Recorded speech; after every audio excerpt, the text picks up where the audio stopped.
I'm here with Steve Phillips, a coach at Southampton Athletics Club. Steve, what does it take to become a successful middle distance runner, both physically and psychologically? I never went to any major competitions myself, but fortunately I've had the privilege of training with some fairly senior athletes who run for Great Britain and gone to the Olympics. So from everything that I've tapped into, from that I've seen from those guys and from my training, my personal beliefs myself, obviously psychologically you have to be very driven, very motivated. You've got to commit a lot of time and have a lot of drive towards a goal. You need to have a lot of belief in yourself when you actually get to the race. That belief will often be driven by the confidence that you've been able to gain in previous races and in the training that you've been doing. So you have to be very committed to that training programme. Physically, obviously you need to have a lot of speed, you need to have a lot of endurance, and in terms of middle distance running you have to have good speed endurance. You obviously need to have a good range of movement for your techniques. You need to be working on your flexibility.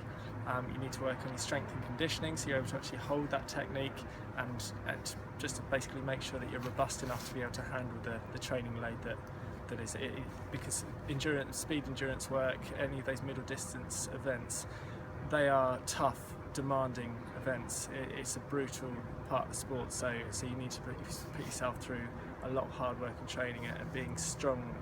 Having the strength and conditioning to be able to handle that is key. So you're obviously using all of your energy systems, so you need to train all of those really well. Improving things like your VO2 max and your lactate threshold are key, but obviously they're quick events, and you need to be working on that speed and power, especially to be successful in any event. You need to be fast at the end of the race, so having that speed is obviously very important. And in terms of mileage, how does it compare to other distances? Do you still maintain relatively high mileage? Yeah, it depends what kind of what your background is, which way you're approaching it. You can have your sort of 400, 800 type middle distance runners, or obviously you can have people who are coming from more of a sort of 5k, 10k background, and where sort of Mo Farah may come down and run a 1500 in preparation for his 5k, 10k events.